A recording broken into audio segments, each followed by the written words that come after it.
What happens when a simple change of SIM cards leads to a life-altering nightmare?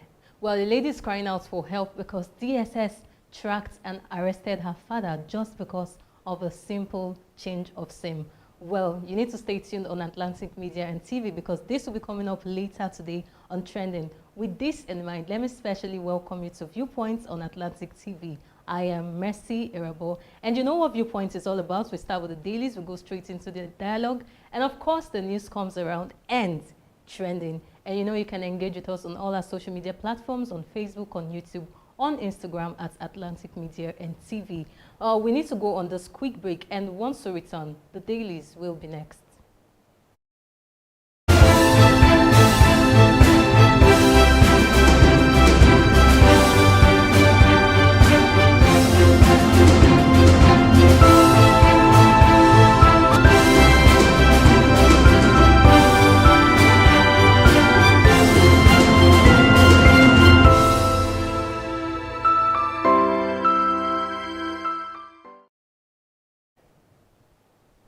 Welcome back, and now it's the dailies. And for review this morning, we have 6 papers. We have The Guardian, The Punch, The Daily Trust, Nigerian Tribune, The Nation, and of course, Vanguard. And you know how we love to start with The Punch. Let's see if it has its usual puncher. And on The Punch this morning, the lead story reads, NAS asks federal government to name terrorism financiers. Oh, that's a major one, talking about abduction crisis. We have some riders to that. Lawmakers demand guards for schools, worship halls. New defense minister probes Kebbi kidnap, army general's death. That's a quite disturbing story on page 2 of the Punch newspaper. Still on the Punch this morning, U.S. malls visa bans over alleged Christian killings in Nigeria. And that's a major story on page 3 of the Punch newspaper. U.S. company withdraws Nigeria's presidential jet from sale. That's on page 34 of the Punch newspaper. A voter registration review begins as INEC closes registration. Wow, that's on page 34 of the Punch newspaper. The federal government unveils 54 trillion naira budget as debt service gulps 16 trillion naira, a major one on page 30 of the Punch newspaper. Still on the Punch this morning, we have some more major stories. They are the front page of the Punch newspaper. Miners reject governor's 6-month mining ban plan, and that's a major one on page 36 of the Punch newspaper. AMCON repays 3.6 trillion naira loan to CBN. Still a major story on page 35. CBN ends cash deposit limits for bank customers. A major one on page 36 of the Punch newspaper. 22 Lagos PSP operators fired for underperformance. Whoa. A major one on page 5 of the Punch newspaper. A Senate questions ministers on $30 million school safety project, and you can read that up on page 3 of the Punch newspaper. Abiodun presents 1.67 trillion naira 2026 appropriation bill to Ogun State Assembly. That's a major one on page 24 of the Punch newspaper, and also the picture of the day. You can see him trying to present the bill to the Ogun State Assembly. Well, that's all we're taking this morning on the Punch newspaper. Let's see what the Guardian has for us this morning.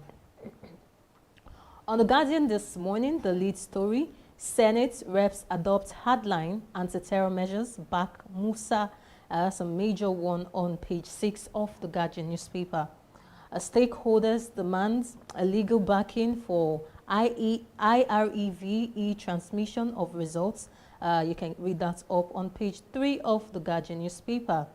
MTEF clears path for 2026 budget as federal government reviews revenue gaps. And that very story is still on page 3 of the Guardian newspaper. AMCON says 3.6 trillion debts repaid, achieves 87% recovery. That business story is on page 15 of the Guardian newspaper. A country of particular concern status. U.S. mounts pressure on Nigeria, vows visa restrictions. Okay, this is coming really hard for federal government of Nigeria, coming from the U.S. Let's see how this plays out. Maybe we'll get some form of hope for Nigeria again, and you can read that story on page 6 of the Guardian newspaper. Yeah, NECON versus First Trustees, FBN Quest, federal government, a federal court suspends powers of purported receiver Abubakar Sule Gambaria. We've been seeing all of this public notice everywhere, and it's still taking the center stage on the Guardian this morning. Sadly, on the Guardian, we do not really have a picture of the day, but you can read that public notice right on the front page of the Guardian newspaper. Well, that's all we're taking this morning on the Guardian newspaper. Let's see what the Daily Trust has for us this morning. On the Daily Trust this morning, the lead story, revised cash policy, real effects. Yeah, that's a major story on page 3 and 4 of the Daily Trust newspaper. U.S. to restrict visas for genocide supporters in Nigeria. Yeah, so we still have people supporting all of this genocide. Well, let's see what the U.S. has for Nigeria this time around. And you can read more of that story on page 32 of the Daily Trust newspaper. For Bara, lawmakers at loggerheads again. That story is on page 13 of the Daily Trust newspaper. Senate moves to tag kidnapping acts of terrorism. Yeah, it's a major story on page 10 of the Daily Trust newspaper. Yeah, still on the Daily Trust, insecurity. There are gaps within armed forces. This is coming from General Musa, and it's a major one on page 5 of the Daily Trust newspaper. Why only 2.5 million of 9.8 million completed voters registration? That's a very screamer, is a screamer on page 12 of the Daily Trust newspaper. 4 killed as police youth clash in Kogi State. That's a very disturbing story, a disturbing one. We ask for the police to be civil in their dealings, and we also ask that the citizens be civil in their dealings. They need to respect those in the security forces. They need to respect all of these persons. I wonder why the armless youth would want to fight people have arms.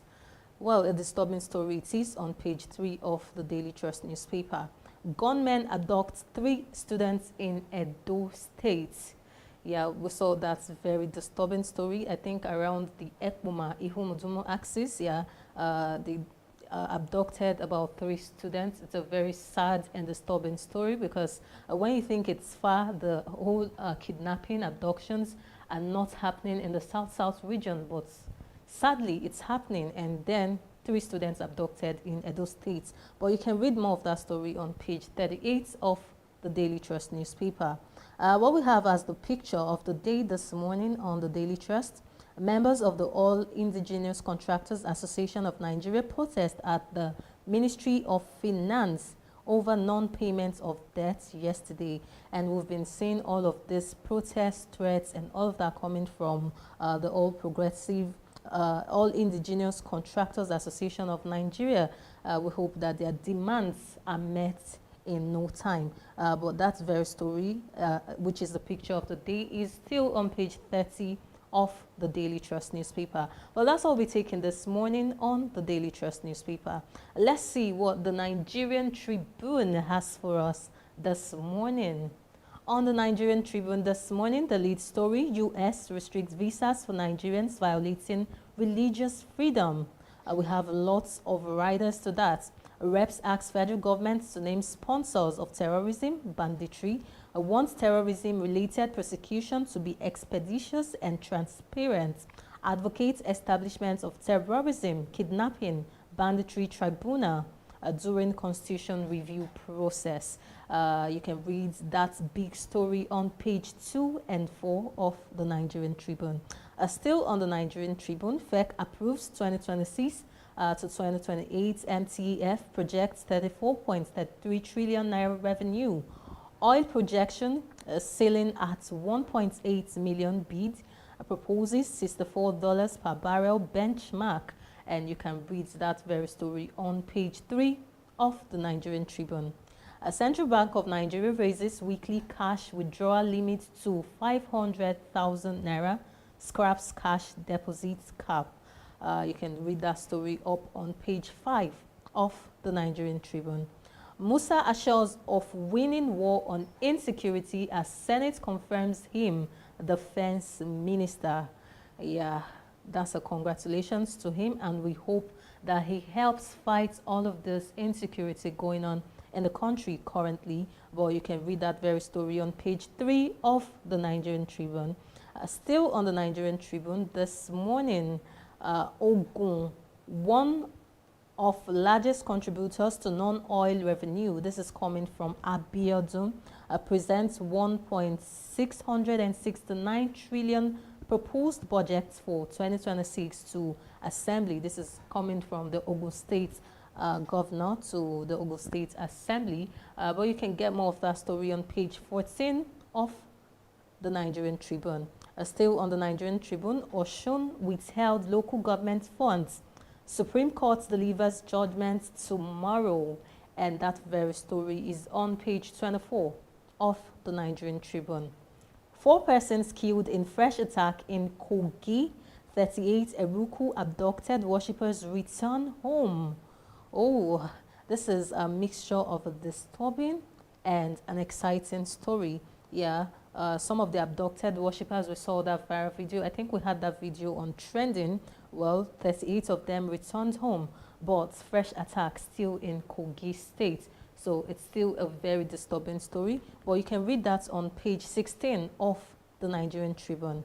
Still on the Nigerian Tribune, NEC okays 100 billion naira for rehabilitation of security training institutions. You can get that very story on page 3 of the Nigerian Tribune. Senate summons finance, education, defense ministers over $30 million failed safe school initiative. That's a major story on page 16 of the Nigerian Tribune. We have transformed agriculture through institutional reforms. This is coming from Makinde on page 7 of the Nigerian Tribune. And that's also the picture of the day. We can see the Oyo State Governor, Sheyi Makinde, his deputy, Barrister Bayo Lawal, and others while unveiling the grown in Oyo State certificate mark for agricultural items produced in the state during the 2025 International Agribusiness Summit held at the International Institute of Tropical Agriculture, Ibadan, on Wednesday. Well, you know, you can get that very story on page 7 of the Nigerian Tribune. That's all we're taking this morning on the Nigerian Tribune. Let's see stories making it to the headlines of the Nation newspaper. On the Nation this morning, the lead story, senators, reps rise against terrorism, banditry, killings, kidnapping, terrorism to attract death penalty. With concerted efforts, we will defeat insurgency, says General Musa. And you can read more of that story on page 6 of the Nation newspaper. Let's see if we take some more leading stories still on the front page of the Nation. U.S. imposes visa restrictions on violators of religious freedoms. You can get that story on page 7 of the Nation newspaper. Still on the Nation this morning, FEC approved MTEF project, 50.74 trillion naira revenue for 2026. NEC okays 100 billion security training rehabilitation. This is taking a center stage on all of the dailies, but you can still read that up on page 7 of the Nation newspaper. AMCON pays 3.6 trillion naira for toxic assets. That story is on page 7 of the Nation newspaper. CBN raises deposit limits, withdrawal threshold, and that very story is on page, still on page 7 of the Nation newspaper. Yeah, still on the Nation, the front page of the Nation newspaper this morning.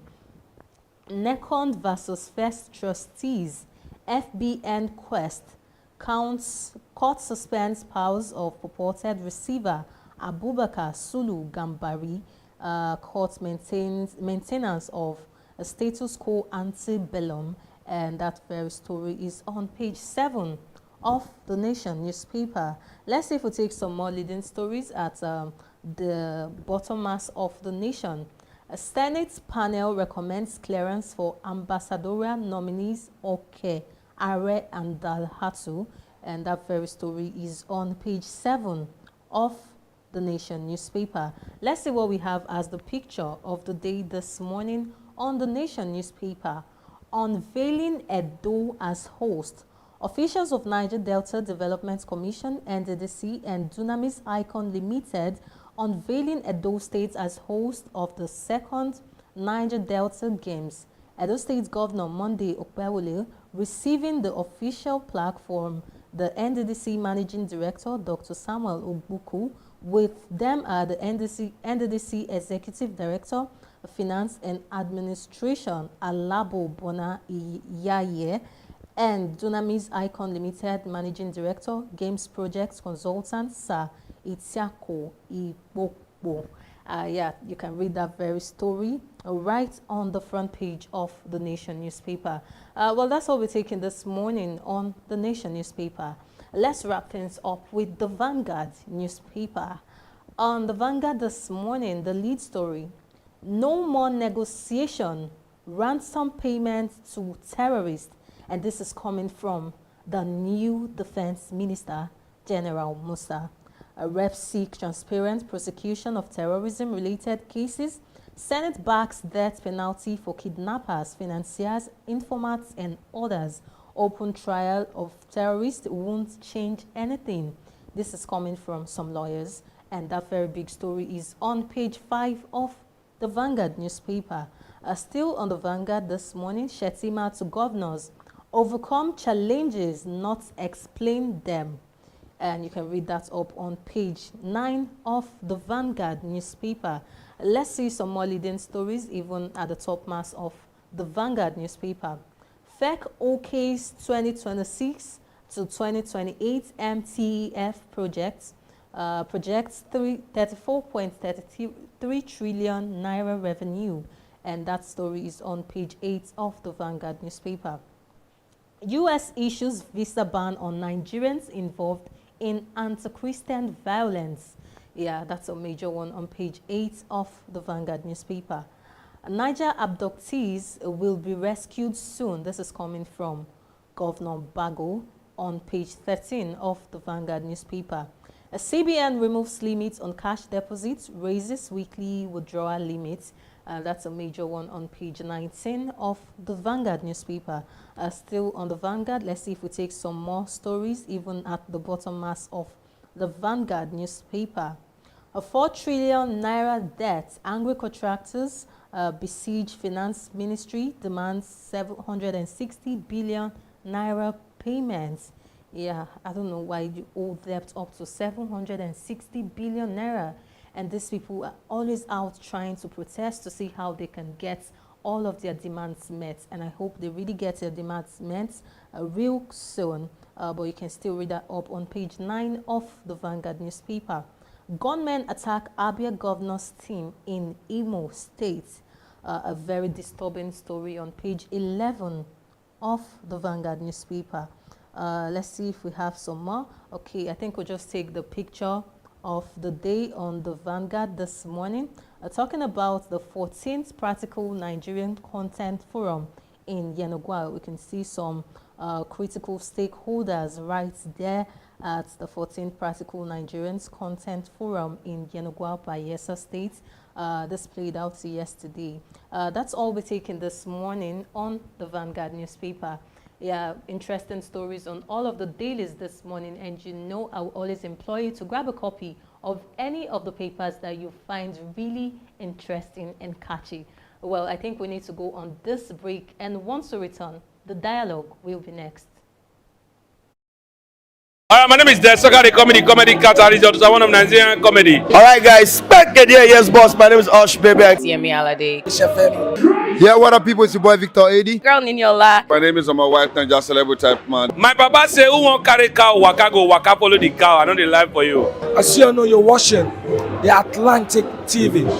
Keep watching Atlantic TV. Atlantic TV. Keep watching Atlantic TV. Keep watching Atlantic TV. Keep watching Atlantic TV. Atlantic TV. Informative, educative, interesting, entertaining. Worldwide, international. Don't go anywhere, I'll catch you. Don't touch that die. Atlantic TV. Boom. Atlantic TV. We wanna party. Atlantic TV. Culturally inclined and uniquely different.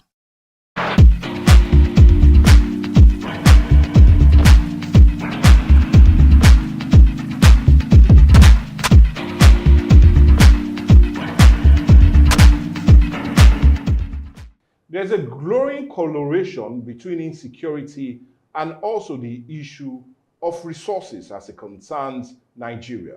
Many will say the growing insecurity and also the issue of farmers and herders clashes is all centered on human negative impact on the environment. And hence we are seeing a really fight to the finish as it concerns issues of resources. But the question still remains, how best can Nigeria in every way seem to protect the environment, and not only that, but seem to also do more as it concerns resources, not just for this generation, but the future ones to come? What needs to be done to ensure that the environment is in good condition and in every way stop the degradation of not just only the natural land resources, but also impacting positively as it concerns the global environment structure? With no regional roadmap as it concerns what West Africa intends to do on that ground, but should Nigeria not take the lead as it concerns development when it concerns the environment? What are those negative things that we seem to be doing that we need to stop as a people and help to redirect and change the narrative? Well, all of that is what seems to be having us have a reason to talk about this on the show today. And we're talking about human negative impact on the environment and how that seems to be brewing or indeed breeding conflict in Africa. That's what we're having as a major one. That's what we're having as a major discourse today on the show. We're talking about human negative impact on the environment and how that seems to be brewing more conflict around the Sahel region and especially Nigeria. And that, like I said, that's what we're having as a major discourse today, because there's every tendency that many, especially the United Nations, seem to be indeed attributing the recent increase in violence and insecurity in Nigeria to the issue of fighting for scarce resources between farmers and herders. But what are we doing negatively that seems to be impacting and driving that scarce resources as it concerns the environment is what we're having. And to truly help us look at this, we have no other person but a member from the Nigerian Society of Environment. And we're talking of no other person but Mr. Felix Unumadu. Mr. Felix, welcome to the show, and nice having you as a major resource person as it concerns this very topic. Thank you for inviting me. Well, anyway, like I said in my introduction, there's this correlation between the growing insecurity in Nigeria to the issue of global and environmental change. And according to the United Nations recent report, they feel the reason we're having an uptick in violence, especially as it concerns the Northeast and North Central, is because of scarce natural resources that seems to be dwindling by the day due to human impact on the environment and the resultant global warming that seems to be driving a whole lot of natural resources as it concerns green vegetation. So my first question is, do you feel there's every correlation between the scarce resources and the recent uptick in violence, especially as it concerns Nigeria and the Sahel region? Okay, thank you very much for that question. But before I answer the question, I first of all want to appreciate Atlantic TV for always making the platform an advocacy platform for environment to as well enhance and influence positive environmental behaviors among the citizenry. Then having said that, let me go straight to your question. When we want to talk about conflict, Conflict is not in isolation with the environment, because even the conflict itself takes place in an environment. Most certainly. And when we talk about environment, we have two types of environment. We have the physical one that we talk about. We also have the social one. The social one is when you talk about technological environment, you talk about religious environment, and so other factors. You understand? So when you look at what is happening in Nigeria, you don't need a soothsayer to say that the deterioration of the environment has actually led to so many things. Both, if it's even a contributor to that scarce resources, it's also a contributor to violence and the clashes you are seeing within the space. Okay, so let me first of all talk about human behavior towards the environment. When we want to talk about human behavior, we're talking about our actions, our either collective or privately, that influences the environment. Now, those are our actions. We took it because we wanted to achieve a particular aim or a goal. Then, having said that, when we also want to break down the behavior, you break it into two. You look at the positive and the negative part. Then when you also bring it down, the subhead, you also now have the private fair behavior and the public fair behavior. Now, the private fair is, what are my attitude? What am I doing? What are my actions that influences the environment, either negative or positive? When we want to talk about the public fair, we will now ask, what are the public doing collectively, maybe as a government or as a group of people? What are our actions that influences the environment, either negative or positive? So you now see that everything we are seeing, even the crisis itself, it centers on our own, what we intend to gain or what we intend to achieve at the end that triggers all these things. So they are all factors that influences the environment. Okay, now, yes, you've just made mention of that. Now, I want us to leave, I want us not to just talk about the conflict that seems to be brewing in the Northeast and North Central on account of scarce resources, and how we're having influx of headers from other, coming down south that seems to have even a more better green vegetation to help nourish their cows. But let's leave that and look at a more general term. Yes, we used to talk about green revolution in the first military era of Obasanjo, when we had the former military head of state, General Obasanjo, in charge. We're talking about the late 70s. All of that seems to have faded away. We also came with the issue of 80s when we talked about planting more trees. All of that now seems to have faded away. Now we are being faced with the issue of headers and farmers' clashes. Now, do you see or do you feel that policies of government have directly or indirectly affected why we are now where we are? Will you say some of their actions or inaction have greatly contributed to an optic of all of these that is happening? Okay. As it concerns the environment. Yes, thank you very much. Like you said, as it concerns the environment, you cannot exonerate the government, because the government are the part of the citizenry. Yeah. So you cannot exonerate them. Okay. You know, when we want to look at the headers and the farmers' crisis, yes. Actually, what actually causes it is that you have overgrazing in the north. You understand? The over the years, because it's the kind of culture that they are part of life. You know, they are part of life. Apart from that, you know, the nomadic came when they felt that, okay, we don't have much green vegetation to give our cows, so we have to move. So that nomadic came as a form of movement from one place to another, looking for greener pasture for the cows, not for human. Now, like I said, what actually led to that was that there was overgrazing. Over the years, you've seen that those vegetations, those green areas in the north have been fed to the cow for so many times. So at the end of the day, you don't have anyone. In fact, you now have desertifications. Yeah. You now have desert and all that instead of having those things. So because of that, they now said they needed vegetations for their cows. So they started moving down south to look for where they have those that's the vegetations. reason we're having more of this. And that's the reason we have, and that is why that nomadic was coined to them. Okay. But originally it was not that they were that nomadic.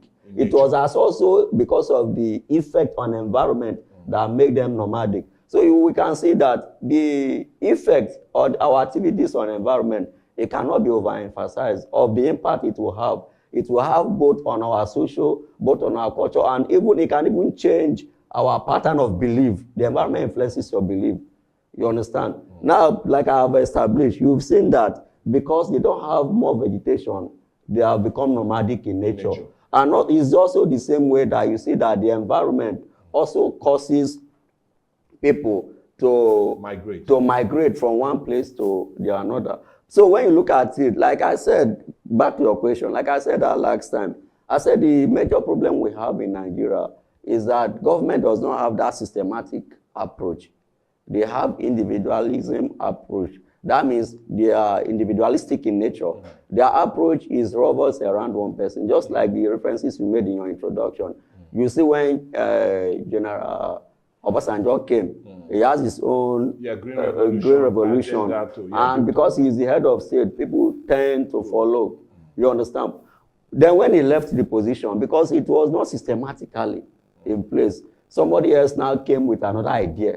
You understand? So that is how it is until we as the Nigerian government intend to factor environmental stewardship and environmental protection into the day-to-day activities systematically. It will only depend on individuals' contributions and individuals' patriotism to the environment to maintain environmental sanity. Okay, now let's still try to make sense of all of this. Yes. Now, another major one that many Nigerians are also screaming that they feel the government is not picking or taking so much attention and heed to is the issue of poor regional planning.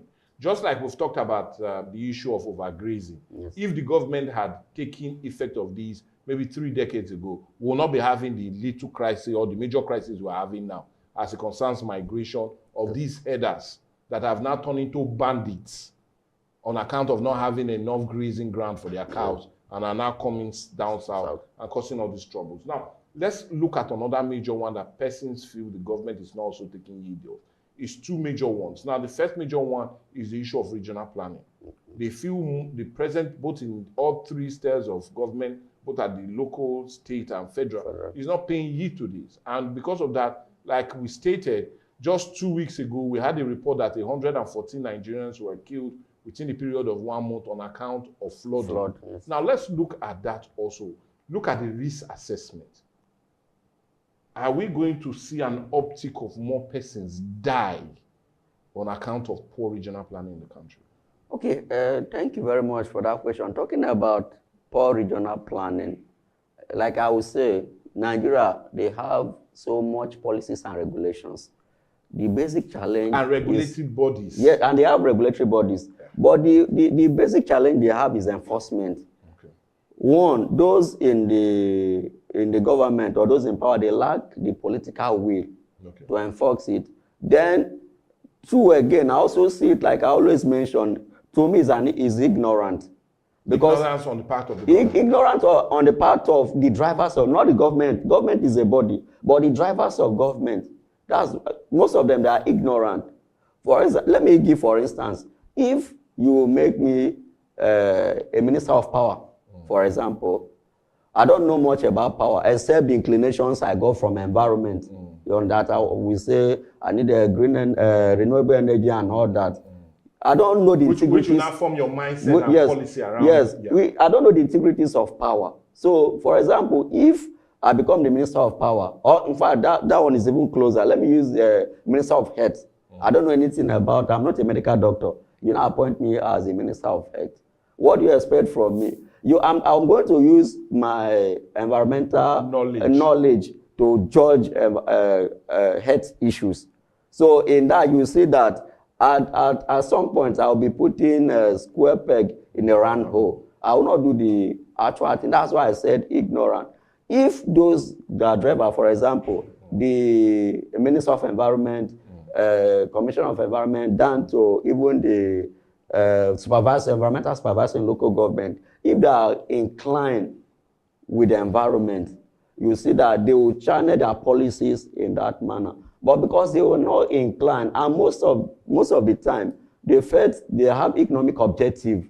So, and those economic objectives, they don't know that they're actually supposed to factor in environmental factors and environmental protection as it went into it. So they intend to follow, just like a trader, all you want to do is to buy and sell. You don't do risk assessment that you said, what impact, what is the end of my product?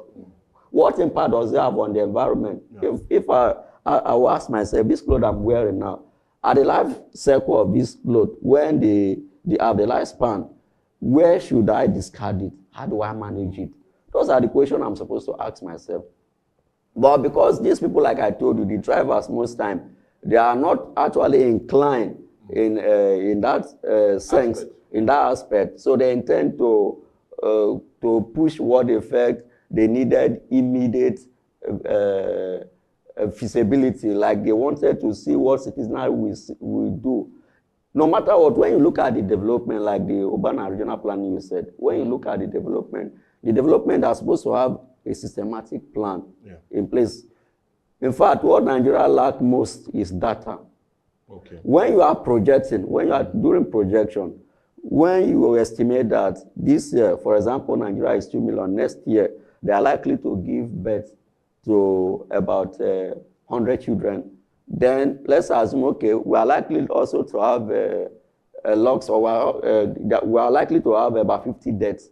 You understand? When you project it, you now see that there is addition of 50 to it, because they gave birth to 100 children, but you just have 50 deaths. The addition to 50. Now, those 50, where did they stay?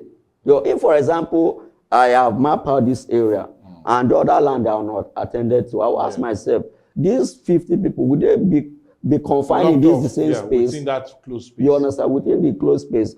How am I going to manage the other step of the land? Nigeria have so many dormant acres of land. Like I said, Nigeria have, if you might even refer to some of them as waste, because I told you last time I appeared that any resources that is not utilized, that is not in use is waste at that particular time, because it's not in use. You might use it in future, but at that time it's actually waste.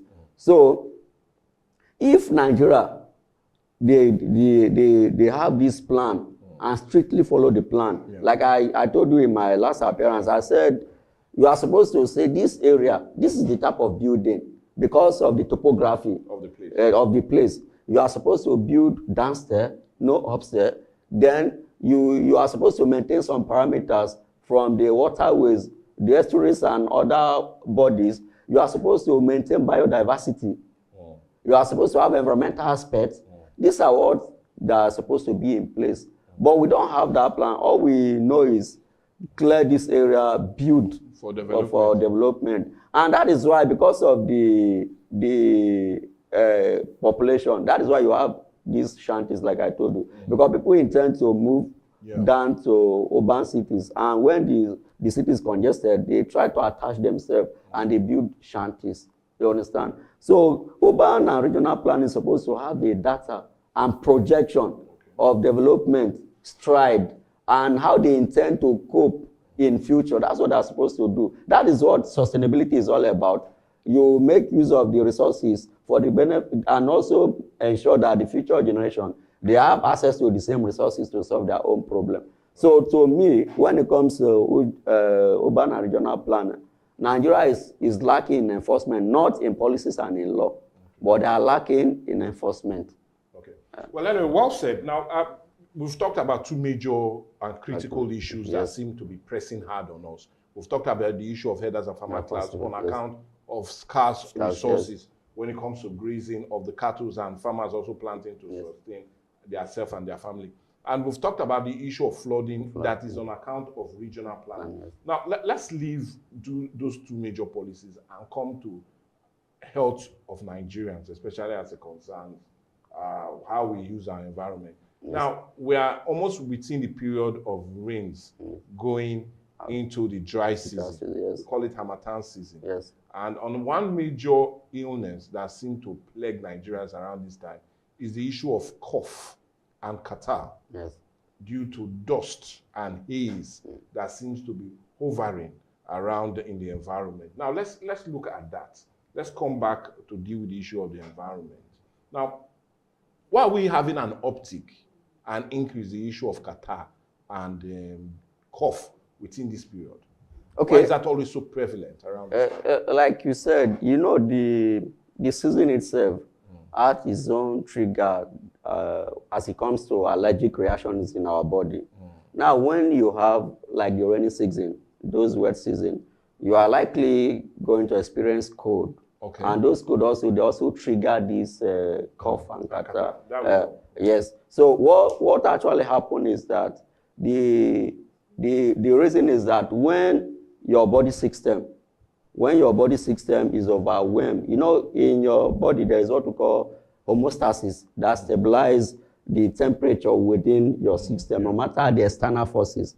You understand? But when it's like calling for help, when those homeostasis have done their job and they felt they needed help, that is when you see those allergic like coughing and other reactions to ensure that, okay, we need help or try and help the external body so that it will not be affected. But having said that, that is for the wet season that we are living. Now, the question you are asking, why are we having an increase now? There are so many reasons. Like I always tell you, climate change is a contributing factor because the climate is not stable as it were. It is changing. So, like you are now having more of greenhouse gases. Now, when you have greenhouse gases, those greenhouse gases, they intend to shade the ozone. You understand? So it now makes the earth warmer. And when the earth is warmer, it has these things on your own body system. Because your body system intends to adjust to kind of forming resilience to what is prevailing at that time. But before they are able to do that, they have some maneuvering, like your body system maintain. And also, when you also look at it, especially when it comes to data state, you see that everywhere you go now, there is construction going on in data state. Okay. Now, what does it do? When construction is going on, you have this dust, like you mentioned, and you have these fumes. These fumes, they enter through your body through inhalation. Like when you inhale them, you breathe them in. So when you breathe them in, they trigger all these things like the catarrh and then the cough and every other thing you are saying. You understand? And so the reason why it's increasing now is because, one, like I said, the climate change, and second, the issue of the constructions going on when you see this dust coming up. And the reason why that is even happening, because, like I mentioned, there were no actually EISA, that is environmental and social impact assessment. We articulated. That we call risk assessment. And risk we articulated. If not, these things, like I always tell you, they are avoidable. What am I saying? I was almost going to ask, how would you avoid that when we are neck deep into construction? Yes. So, for example, you go to the PTI road. Yes. As you are coming from the DSC to the PTI. Yes. That's where we have a lot of what you are talking about, especially when the day is dry and not hazy. So yeah, we see a lot of that, especially. So what would they have done differently to help either reduce or totally navigate us away from all of that construction? Okay. And the end of dust and all that seems to transpire with us. Okay, right. Thank you very much. This is what that's where I'm trying to make this point now. Yeah. When you talk about environmental impact assessment or environmental and social impact assessment, it is a systematic analysis of an anticipated project. You understand? Then you have not started the project. You want to start up the project, but you make analysis and you project a potential impact, whether negative or positive. When it is negative, then you think about mitigative measure. You understand? Now, for example, if I know that if I'm doing construction and at this period when it's not raining, those dust and fumes that are going to be prevalent. I will say, okay, let me sprinkle water. Maybe first thing in the morning. When I see that it's going down, I also repeat the same thing. Then I also restrict people's movement. Normally, we are not supposed to be going through construction sites. There are supposed to have been alternative route. You understand? If these alternative routes that are provided, then you will be sure that the inhalation of this dust, they are eliminated. And another thing again, like when you want to talk about the Niger Delta itself, you know, Niger Delta is a let me call it the oil hub. You have a lot of activities going on. You have some area, you have industries, industrial activities going on.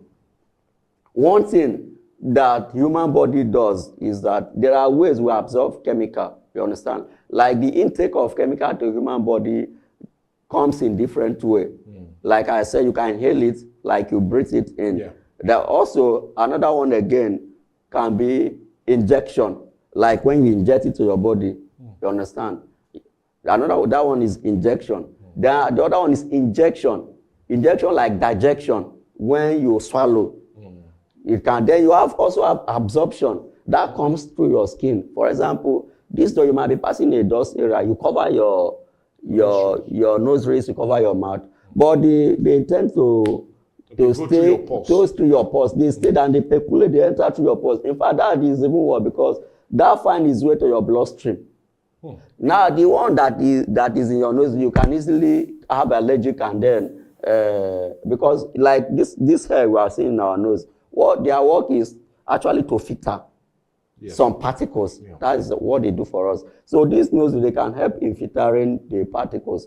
But the skin, especially when it's very smooth and there are no hair, nothing to prevent some these things, you see that you absorb them into your skin, and it causes a lot of issues.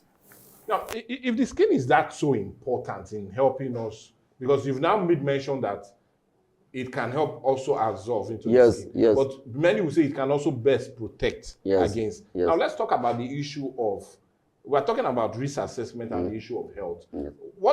We know some persons, especially ladies, that use cream to either look good and look fine on account of this. Can that also impact negatively and also in every way make the skin not be that protective shield and easy assessment of all of these into the body? In fact, like this organic cream you see in the market, what it does is even making your skin lighter.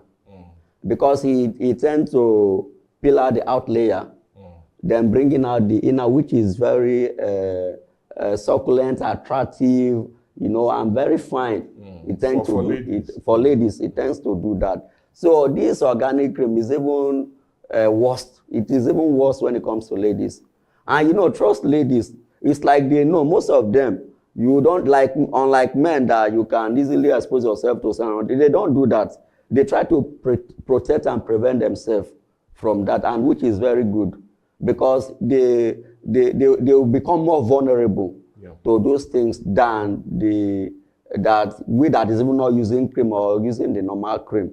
You understand? So it's also a contributor. But the major factor is environment. It's environmental factor. Our attitude, like I said in my introduction, our attitude, our behaviors towards environment. That is what makes it different. I'm now being forced to ask you now, and my question is, what are some of the things you feel we do as a people that are greatly impacting negatively on the environment? Let's get to know. Okay, so thank you for that question. The things we do that impact on the environment, they are very enormous. If you can just reel out some very important ones, and some that seem to be on the front stage. Yes, so like when you look at our action, especially when it comes to one, let me look at worry as a case study. I would take waste management.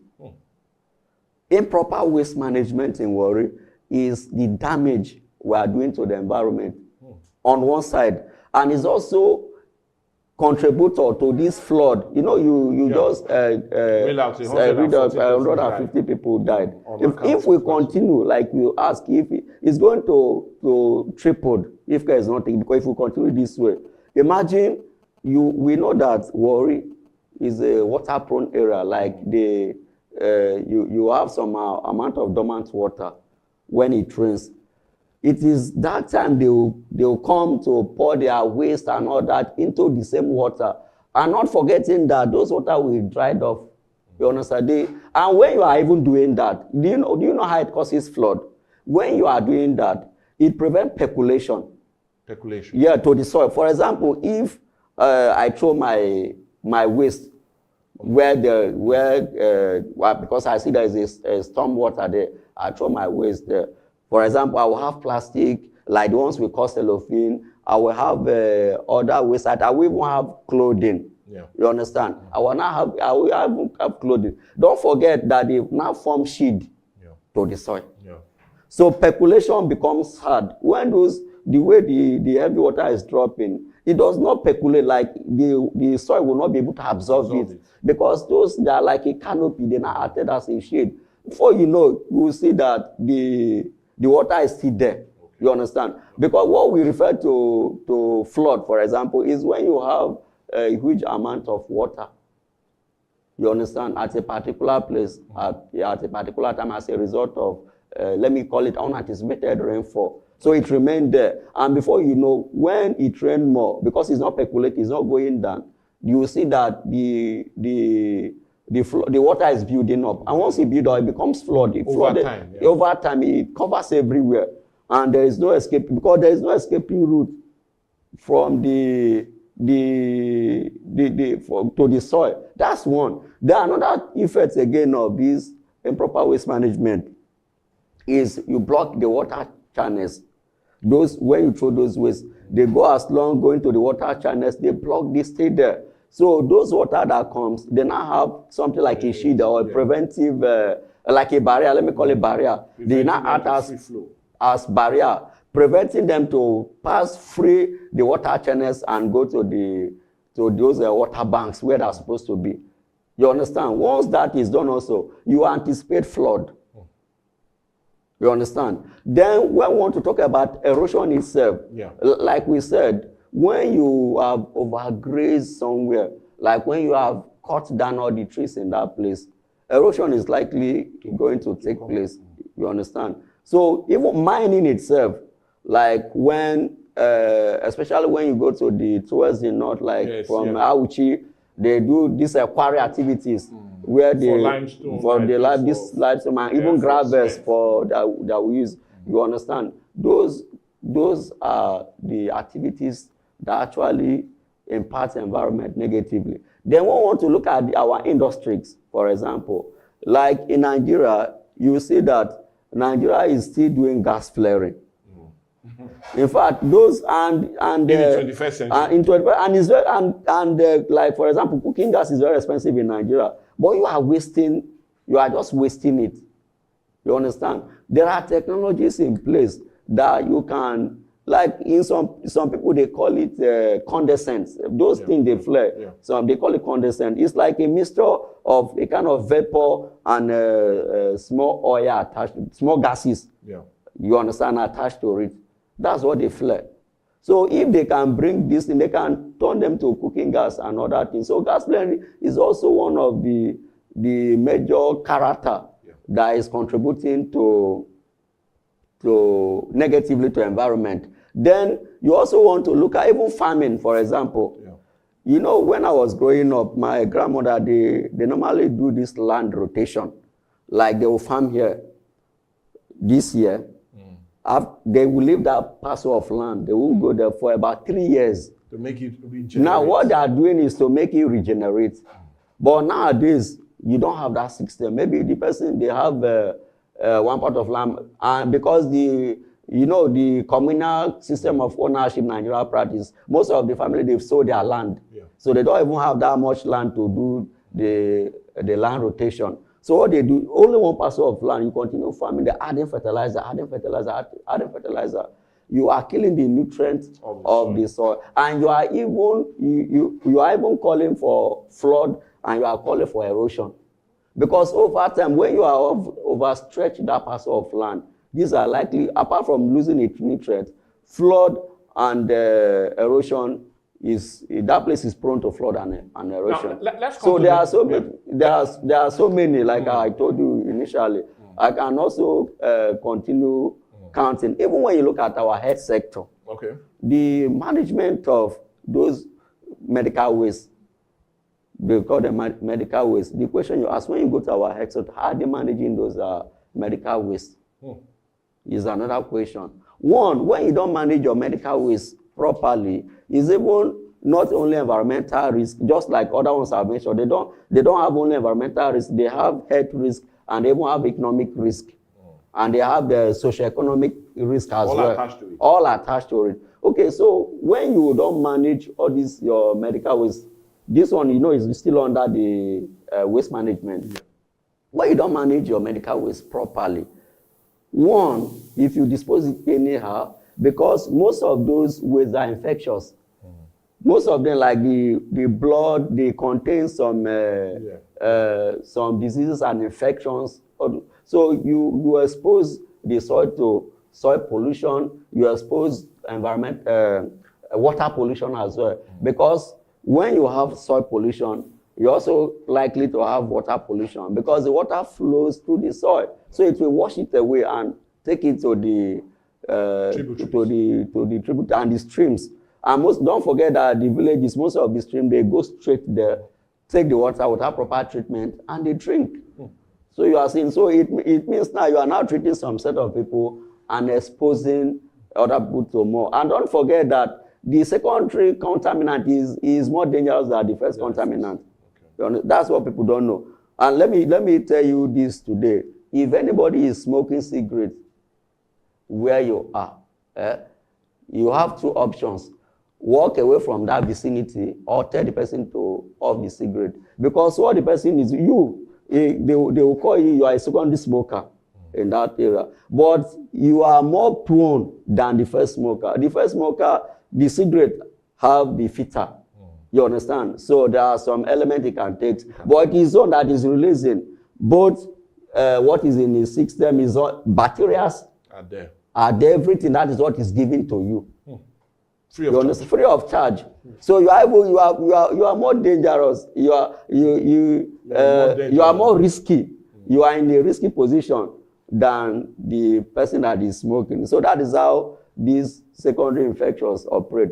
So when you contact those infections through these waters and this, they are more dangerous. Like for example, the E. coli. Okay. The E. coli you are seeing. E. coli is a part of bacteria that helps in breaking down substances in the soil. Yeah. Imagine that now enters human body. That means E. coli, it will not be breaking your system. You understand? That's what it's normally meant for. So it's not supposed to be in your system at all. It's not supposed to be in your system. Now, I was wanting to ask now, which is more prevalent in the Niger Delta and Delta State as we are? Some of the things you feel we do that seems to be affecting the environment itself. What seems to be more prevalent around this side? Okay, negative. Yes, like I said, I mentioned, I told you that if I want to do risk assessment in Warri, I will start with waste management. Yeah.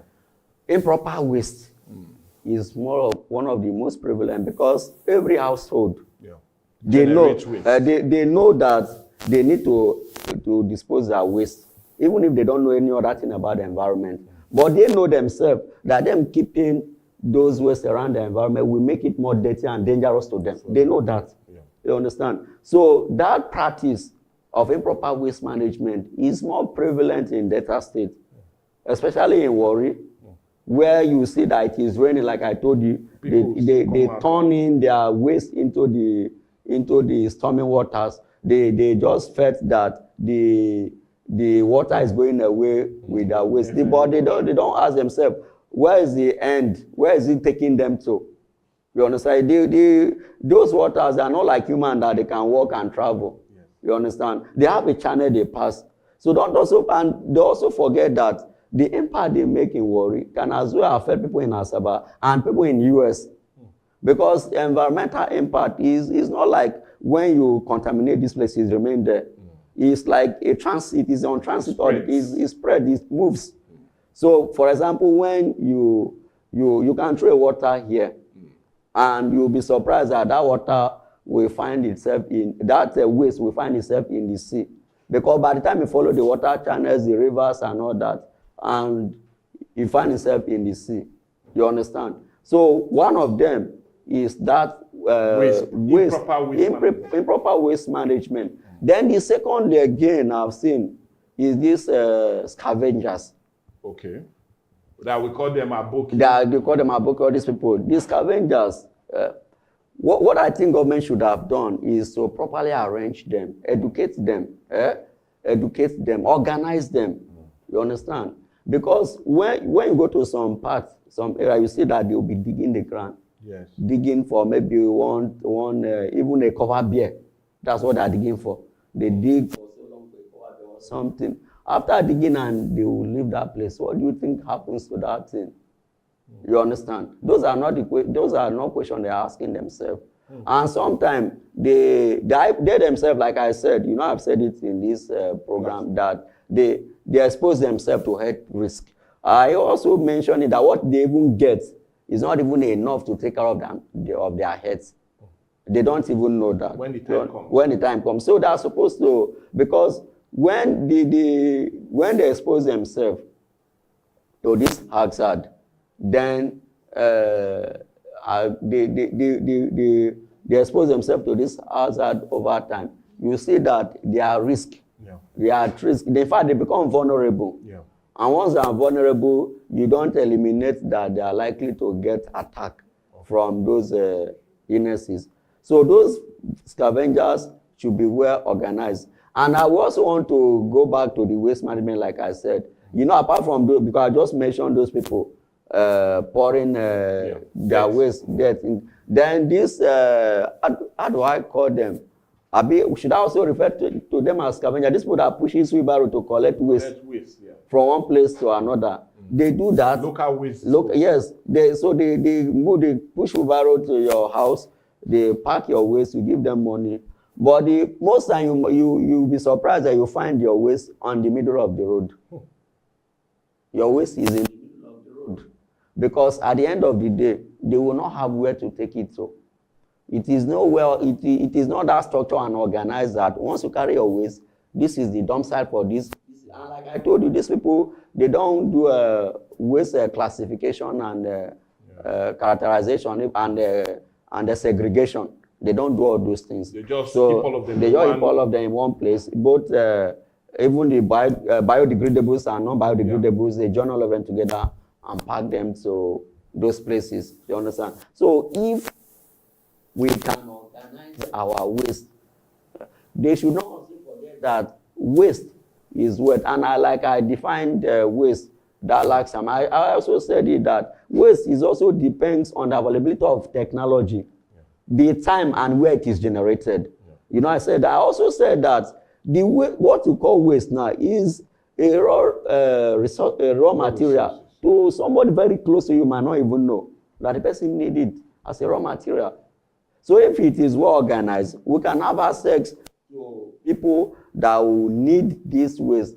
They will make use of it. But because it's not well organized, but don't you think that's why we're not having these scavengers, like we call them, going around the city? Because I could still remember some 2 decades ago, the issue of iron was a major concern in Nigeria.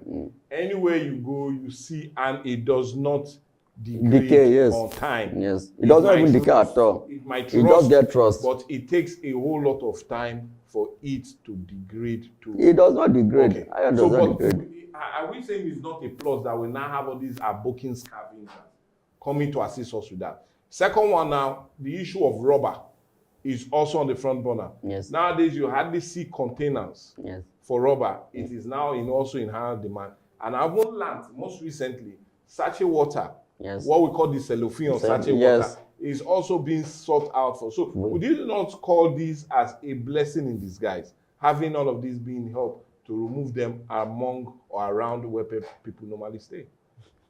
Okay, like, most time I talk. And I'm wondering why you're laughing. No, I always refer you to that my theory of a cobra effect or the snake effect that happened is in Dahili or some very long time ago. But it's a theory in economics. Now, what that theory is a developmental theory. That theory foreseen a process or a situation where you intend to solve immediate problem, you now create a bigger one in future. Now, why did I laugh? Why did I laugh? If you allow these scavengers to handle it the way they're handling it now, in future you are going to have more environmental and health issues. You understand? Because there are going to be outbreak. At the long run, there will be outbreak.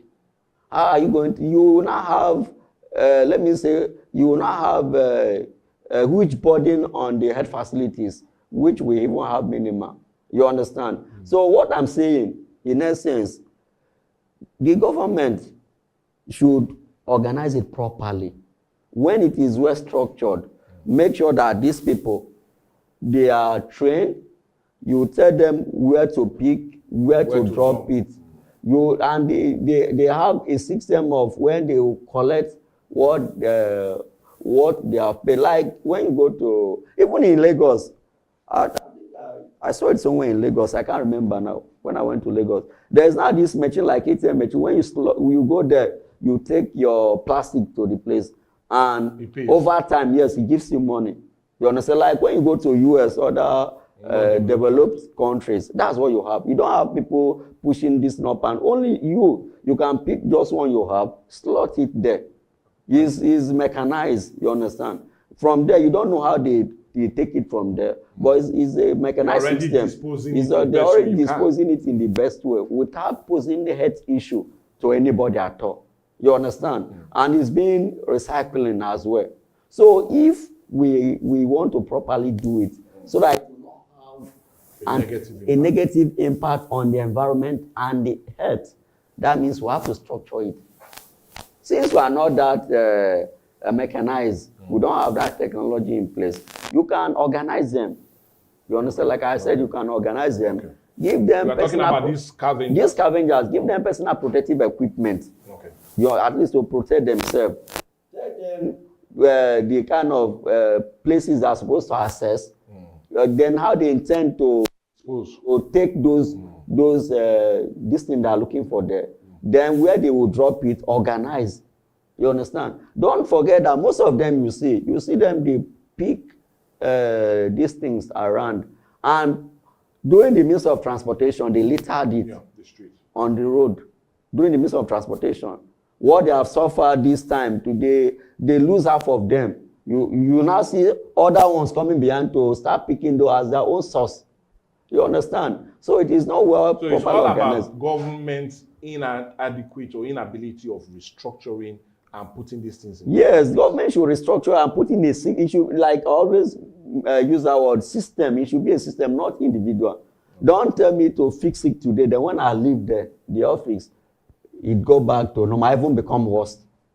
Well, anyways, we've been talking for close to an hour now, and you agree that it's so interesting in our knowledge of what we need to do as a people to deal with the issue of getting the proper environmental study so we do not in every way impact the environment negatively. And we've still had no other person but a fellow of the Nigerian Society of Environment. Member of the Environmental Society. Yes. Okay, he's just trying to be modest. Well, he's a member, but I know him as a fellow before. But anyway, if he says he's a member, he's a member. And I'm talking of no other person but Mr. Felix Unumadu. I will really need to thank you so much. We've been on this discussion for close to an hour now, if not up to an hour. And you just really highlighting some of the major fundamentals that we need to really know as a people. I will truly appreciate you. And like we always say, well, Oliver Twist, we always come and ask for more, especially as it concerns having your insight into environmental issues. Thank you so much for honoring our invitation. We really appreciate you. Thank you for having me. Well, anyway, it's more like a wrap for me on the show today, but let the discussion still continue. You know, we always enjoy it continuing. Please, let's get your reaction as it concerns some of the actions that we as a people take or do that's impacting the environment negatively, and what the government needs to do to ensure that we do not run into a whole lot of difficulties in the nearest or foreseeable future as it concerns some environmental issue. Yes, we are neck deep into flooding as it concerns not just only erosion, but also landslide. It's also affecting us, like it's affecting some major countries in Asia. We also have the issue of scarce resources due to overgrazing that have impacted negatively in the northeast, north central. That is now having headers come all the way from there down here, and we're having constant conflict between farmers and herders. What should the government do? How proactive should they be? All of those comments should be on our different social media platforms. Let's have you comment, share, and like, and let's see how we can always enjoy to bring those lovely topics that you like always to your doorstep. But it's more like a wrap today on Dialogue right here on Viewpoint.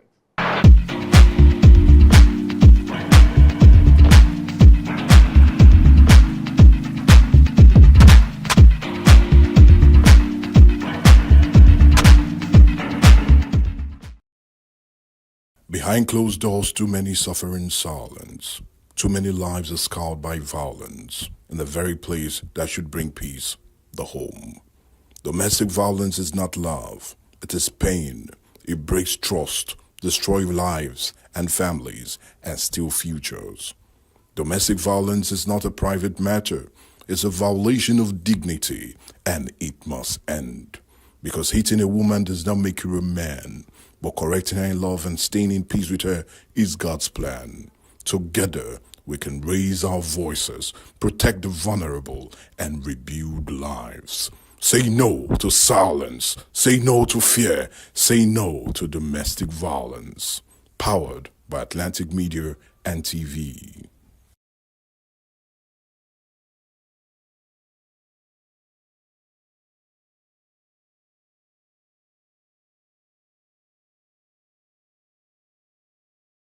My name is Desoka, the comedy catalyst, one of Nigerian comedy. All right, guys, back again. Yes, boss. My name is Baby. Yemi Alade. Yeah, what up, people? It's your boy Victor 80. Girl Niniola. My name is my wife Naija celebrity type man. My papa say, who won't carry cow, waka go, waka follow the cow. I know the life for you. I see you know you're watching the Atlantic TV. Keep watching Atlantic TV. Atlantic TV. Keep watching Atlantic TV. Keep watching Atlantic TV. Keep watching Atlantic TV. Atlantic TV. Informative, educative, interesting, entertaining. Worldwide, international. Don't go anywhere, I'll catch you. Don't touch that die. Atlantic TV. Boom. Atlantic TV. We wanna party. Atlantic TV. Culturally inclined and uniquely different.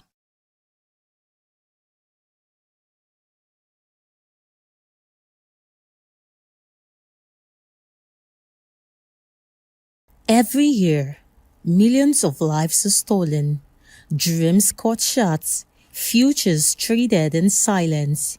Human trafficking is a modern-day slavery. It hides in plain sight, tearing families apart and trapping the vulnerable in fear. But together, we can end it. Together, we can protect, we can rescue, and we can give hope. Say no to exploitation. Say no to slavery. Say no to human trafficking. Powered by Atlantic Media and TV.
dreamers are in the house?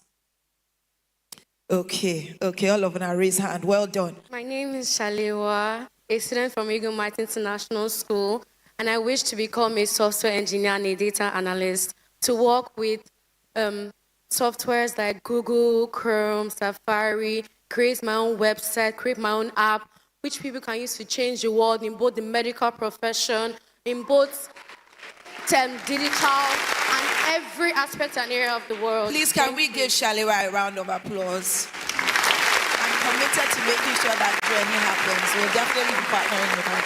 Well done. I love it. I love it when a girl comes out and says, I'm going to innovate. I'm going to build tech solutions for my future. And not just, did you see how she said for Google, for Chrome? I mean, say she not there think of for you. Now the world where she want, and my darling Shalewa, you will fulfill your destiny in the name of Jesus. Okay. My name is Ronald Omologbo from Rute International School. I want to become a doctor in the nearest future and a pharmacy, and also has my own hospital to be treating people and make them feel well. And please, can you give him a round of applause? Just make sure, say, when you become that doctor, now where you go do first. Maybe not Jackpot go, because there are plenty of doctors that are Jackpot. You will build your hospital here in Warri, so that the people of the world can come to Warri and receive excellent medical treatment from your services. Well done. Please give him a round of applause again.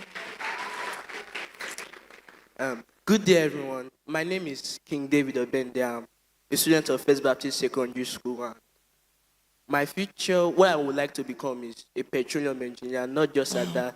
I plan to merge tech, software engineering in a way that I'm able to meet the demands of the new petroleum society. Because I've been experienced in the petroleum industry, for the past 20 years, there's been a major decrease in mostly efficiency. Also, I would like to see in a way that I can. I want him to speak your dreams, speak it, talk it from inside of you. Merge.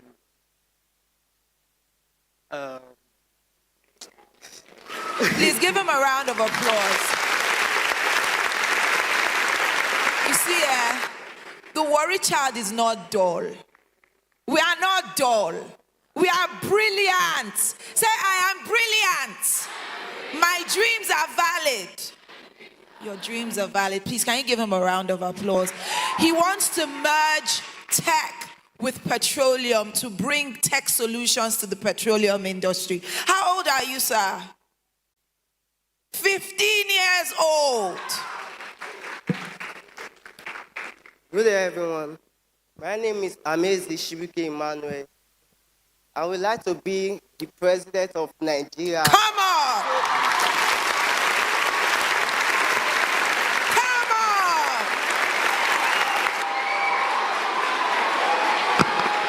How many of you will vote for him? Well done, well done. Please give him a round of applause. Well done. Thank you so much. And okay. I said the lady.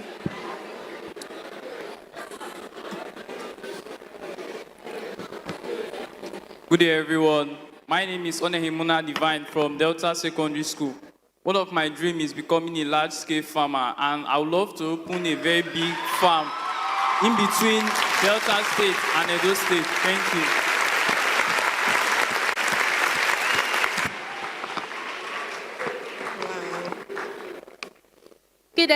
Good day, everyone. My name is Sharon Uguvu, and I'm the head girl of Wingate Model Schools. I aspire to be the first Minister of Education coming from Warri. Come on. And to put an end to the malpractice and injustice in the education field. Wow! Wow!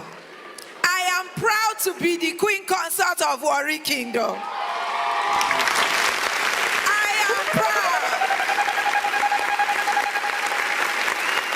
Wow. I only took 5 out of, I'm guessing how many children? 500 or so. How many are we? Okay, I only took 5. And from these dreams, there was tech, there was medicine, there was petroleum, there was presidency, hey! There was agriculture, and there was education. You see, there might be some of us that might think that, well, we can dream, but do dreams really come true?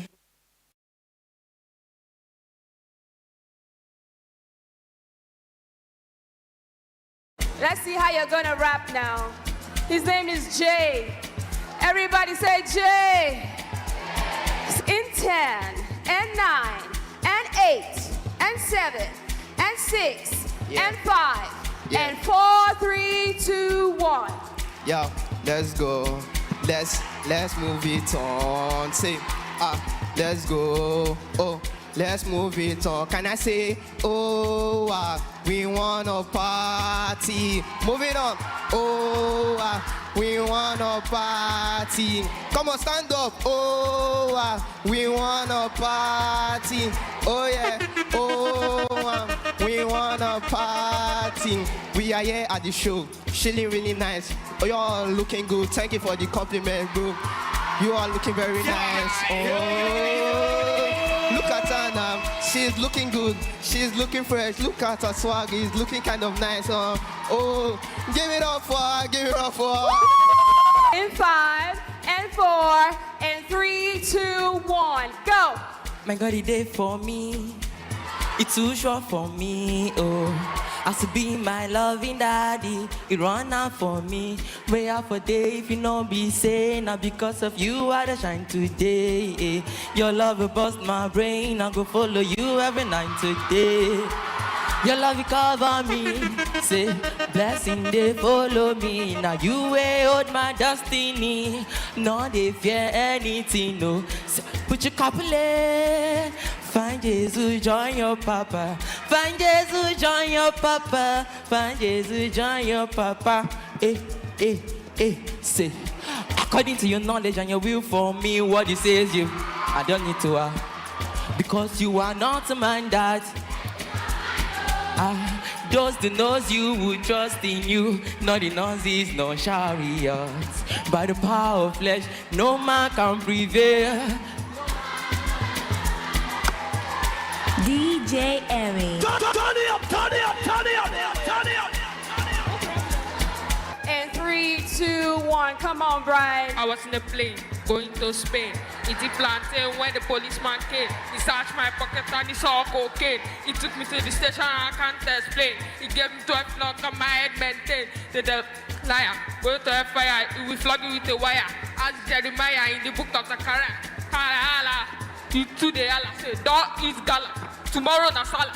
Pray to God, make your soup not flour. Pray to God in 5, and 4, and 3, 2, 1. Come on, the line. Face me your location. This your bag. If you put me for attention, as it got pleasure, then I forget some motivating your body, not temptation. Cause it's time I forgive you my gesture. Mondo to be most of that body was shame. Me will be waiting. Oh, yeah, go. She know the sister, I just bedu it. Then talk say, na be me, be a shy, I'm okay now. You go tell me now, oh, now. Make humility, no go tell me, malu. Because if I talk one, they go like swallow me, eh. Share one good, share one bad, share one real, share one fake. Me, I don't do again. See wins are the one shallow.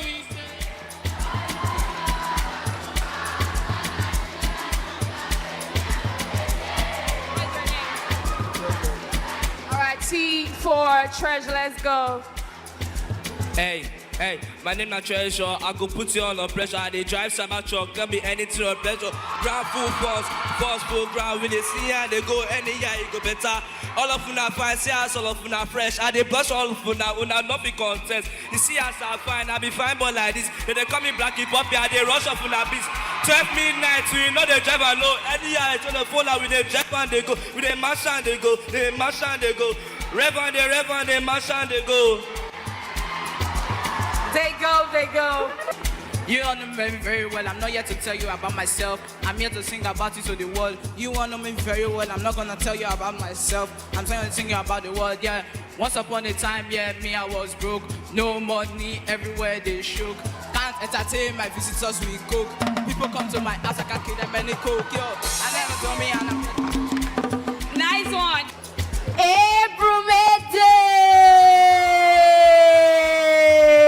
Can I hear your voice? Can I hear your voice? Another yonder. Say. DJ on the beat. Joe, baby Georgia is my name. Rock out my only game. My body's when I get it, then I spit it in your face. I love when I make music cause it business in my vein. I'm an arm playing Poppy, only actually on the trust. Say, Ebrumede.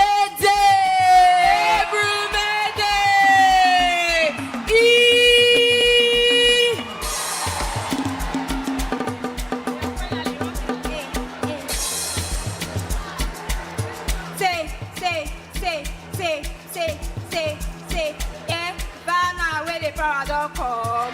Vanna, where the paradox come. Vanna, where the paradox come. Nana, where the paradox come. Nana, where the paradox show. Aya, talk to me.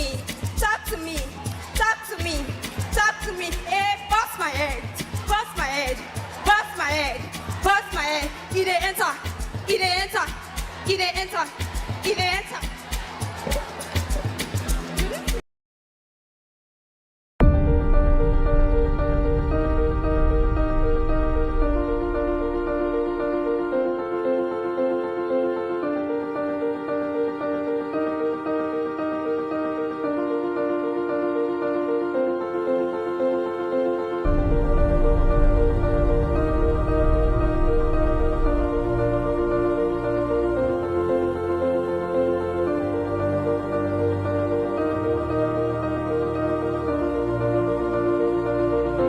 The future of the worried child is bold, bright, and limitless. Gone are those days where being from worry means that you are underestimated or being put in a box. Today, the worried child is breaking boundaries in education, innovation, and all things that they set their minds to. We are gathered right here live at the Brown Hill Coliseum in Warri, Delta State for the future of the worried child, a one-day seminar put together for secondary school students in Warri, Delta State, and its aim is to reshape and of course to remind these children that their dreams are valid and they can be anything that they want to be. We will be reshaping destinies and of course putting in the minds of these children that yes, greatness lies within them. The theme for this year is a very powerful one, Beyond Limits, Unlocking the Potential of the Worried Child. Now, this is not just another seminar, this is a movement, one that brings to the knowledge that every child has greatness inside of them. My name is NK and I'll be holding it down right here on the red carpet for Atlantic Media and TV, where we'll be having our special guests and of course we'll be having conversations with our speakers, distinguished guests, and of course our students who are here and ready to learn, to get inspired, and of course to go home with so much enlightenment. Join me on the red carpet as I interview great men and women who will be coming here today to experience this great history in the making.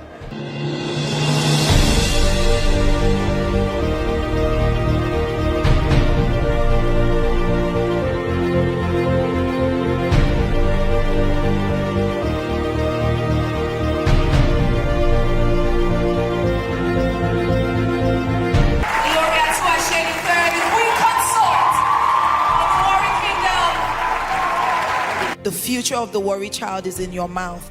And as long as they can't steal your voice, they cannot steal your future. God bless you all. God bless Ogiame Atuashe III. God bless the children of this great land. God bless Nigeria.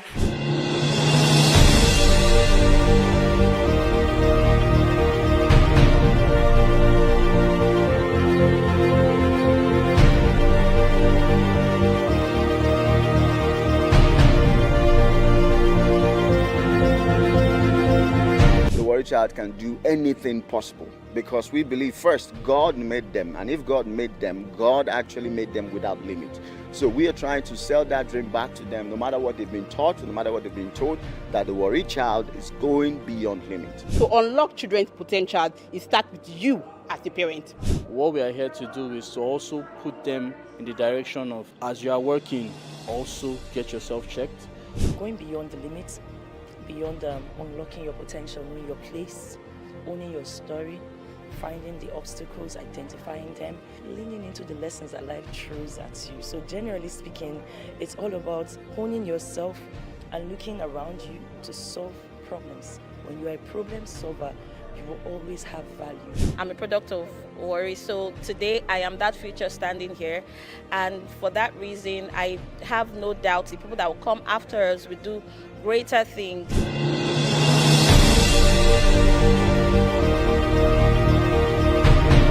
I feel so amazed by everything that has been going on today. I am truly touched and I'm truly enlightened today.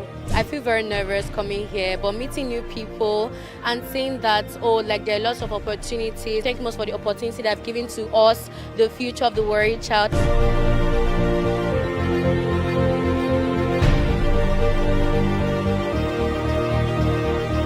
Future of the worried child is me, thanks to the Corona Care Foundation.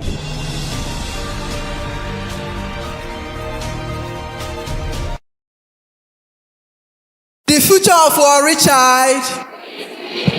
Are you sure? You're all welcome. My name is Eseni Okorore Ifoma. I'm representing my area commander in person of Ishako Barbara. We are from NDLA Worry Area Command. I know some people will be surprised to see NDLA. So what is NDLA doing here? NDLA is not only an enforcement agency. We are partners in national development.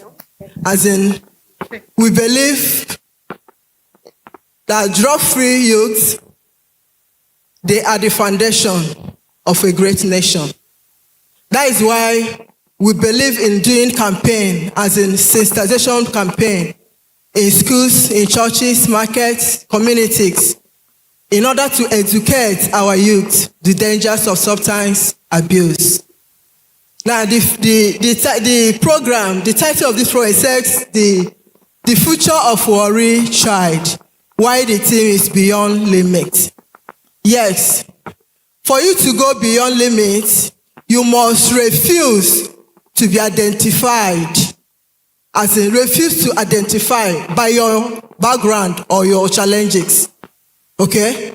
Believe in yourself that no matter where you came from, that greatness can come out from you. No one was destined to be great, as in special. Everyone is destined great by God. It depends on the way and how you do it. We are here to talk to us about the dangers of substance abuse, the drug abuse. For you to go beyond limits, you have to stay away from drugs abuse. Yes, because drug can limit you from being who you want to be. There is a clip, a video in this place. I want them to, please, can you put the video for us to watch it just for a few minutes? Then we can go on. If anybody give you your banana, sky, Simba. If sugar daddy give you your cocaine, Simba. What you cool, Simba. Give you skunk, give you loud, tell you send I want that. Simba. That's how you take Sato. Hey, what's in my eyes and see? Simba, what you cool, Simba. No be say, I know they hear when them say, make I stop. Hey, I know if it stop. I swear I want to stop. Somebody help me stop. If anybody give you your banana, sky, hey, whether na school she Simba, what you cool, Simba. Thank you. Do you understand the language? What is he trying to say? He said, if anybody is giving you, that you should say what? Good. We are here to talk about the effect of drug abuse, effect of substance abuse. But before we go on, I want to tell us what that substance, that drug is all about. According to UN definition, it said drug is any chemical substance which when taken into the body by whatever means, it will change the function, the behavior, or the mood of the user. That is drug. The word chemical substance. It's a chemical substance. It can be natural, it can be synthetic. That thing that when you take it into your body, your mood will change. The functions will start behaving somehow. It can be taken by, as in using water orally. You drink it, you can inject using syringe, you can rub it on your body, you can sniff. Even some people that abuse drug nowadays, some they even inject it through their anus. So whatever means you take it, your mood, your behavior will change. It's a drug. So, what is drug abuse? What is drug abuse? Drug abuse is when its use is not medically necessary. When its use is not medically necessary, in the sense that, we sometimes will feel weak, we feel tired, or headache. Some headache maybe you stay long, you do not eat. You normally do me. If I stay long, if I didn't eat well, before you know, I'll start having headache. Some people may be tiredness, they start having headache. Those things, you may not need drug at that point. What you may need at rest, you that is hungry, you eat and rest. You get your body. But some people, when they feel that, because someone somewhere feel the same, and he went to the doctor or pharmacy, they prescribe a particular drug for the person. You will take it. You see that person taking it. Next time, if you feel the same way, you will go and buy. You don't know whether your body need that drug at that point. So whenever we feel anything, we have to go to the doctor. Seek for medical assistance, medical attention. Don't just go walk into the pharmacy or to the chemist. Give me this so drug. When you are doing it, you are abusing drug. Another one is when it's legally prohibited. Government said, who should not abuse this drug? Don't touch it, don't deal with it. All these cocaine control drugs, tramadol, Refnol, codeine, cocaine, heroin, Colorado, ice, all these things, government pound it. At that point, you know that it's not good. You are touching them, you are dealing with them, you are taking it. You are abusing drug. We have another one, it's when it's excessively used. This one is in case of socially acceptable drugs. Because there are some drugs that are socially acceptable in our society. Alcohol, cigarettes, all these tobaccos. They are also drugs. Because when you take them, your system will react to it.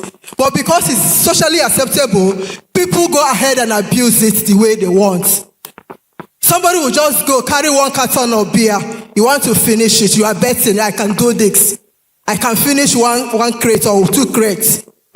All these things you are taking into your body. Yes, you may stagger. It may make you dizzy. You may fall. That one is minor. What of your body, your organs? You are consuming chemicals into your body. If it's not, the result didn't come out today, tomorrow it will rise. You will feel it. It will affect you, whether you like it or not. Those things are not good.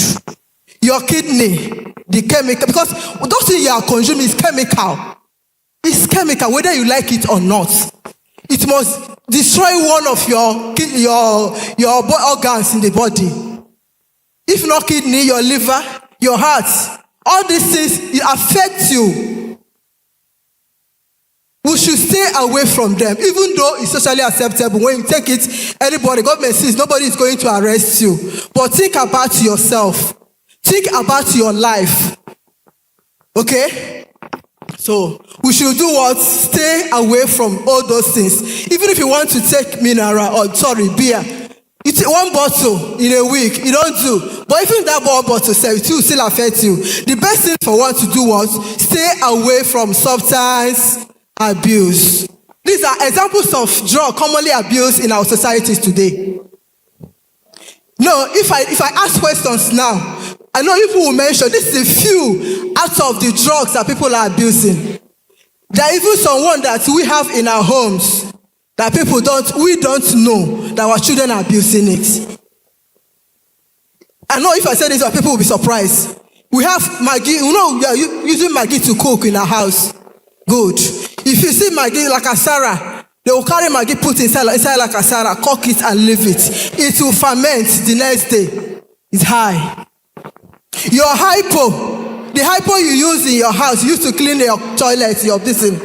Check. Sometimes when your Maggi is missing, it's not rat.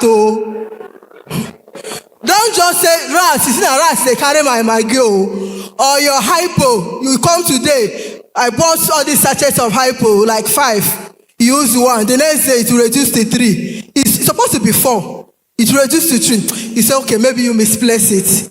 Please put your eye down in your house. This one goes to our parents. Please check your food things that you're buying.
Hello and welcome to our daily news roundup on Atlantic TV. I am Kichi Tejure.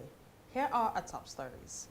Ex-CDS Christopher Musa secures Senate confirmation as Defense Minister. APC to convene National Caucus NEC meetings mid-December. Universities to benefit as NUC obtains £3 million loan for ICT initiatives. US to impose visa restrictions on those behind violence in Nigeria. FIFA grants 1-week extension on release of AFCON star. Now to the news in full. The Senate has confirmed former Chief of Defense Staff, General Christopher Musa, as Nigeria's new Minister of Defense. His confirmation followed the screening on Wednesday, where lawmakers examined his military record and questioned him on national security challenges.